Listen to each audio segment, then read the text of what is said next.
প্রতিটা মানুষ ততটা খারাপ নয় যতটা খারাপ আধার কার্ডে দেখায়।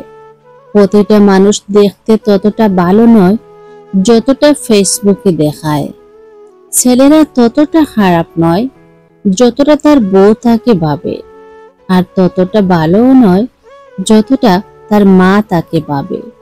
আবেগের বশে হঠাৎ করে কোনো ভুল কাজ করো না, ভাবিয়া করিও কাজ, করিয়া ভাবিও না। কখনো কারো দীর্ঘশ্বাসের কারণ হইও না। কথায় আছে না, revenge of the nature.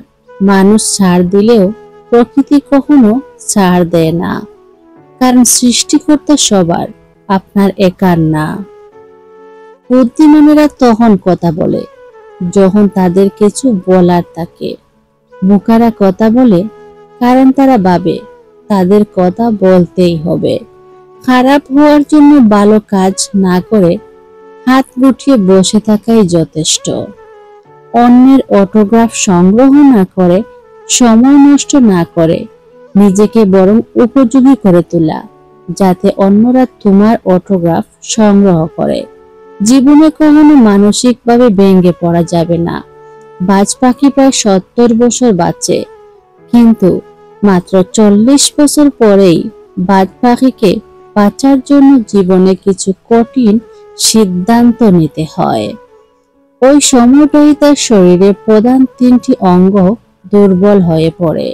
Number 1, পায়ের নখ লম্বা আর নরম হয়ে যায়। নাম্বার 2, টুকটা সামনের দিকে মরে যায়, ফলে খাবার ফুটে বা ছিঁড়ে খাওয়া প্রায় বন্ধ হয়ে যায়।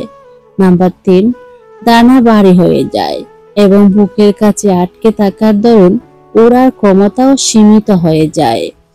ফলস্বরূপ শিকার খোঁজা, ধরা ও খাওয়া তিনটেই তার কাছে মুশকিল হয়ে পড়ে। তখন তার কাছে 3টি রাস্তা থাকে। নাম্বার 1, আত্মহত্যা। নাম্বার 2, শকুনের মতো মৃতদেহ খাওয়া।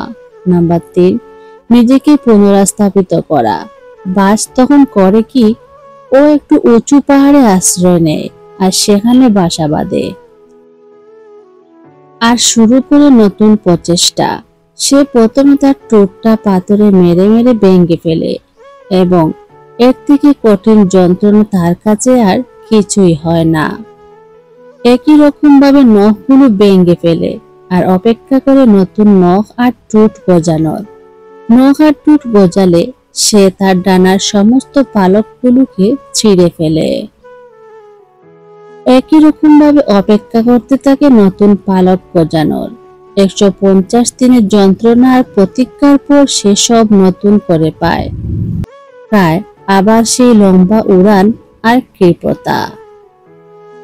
এরপর সে আরো 30 বছর বেঁচে জীবিত থাকে, আগের মতো শক্তি আর সামর্থ্য নিয়ে। তাই বন্ধুরা, যেখান থেকে শেষ সেখান থেকেই জীবনের এক নতুন অধ্যায় শুরু করুন।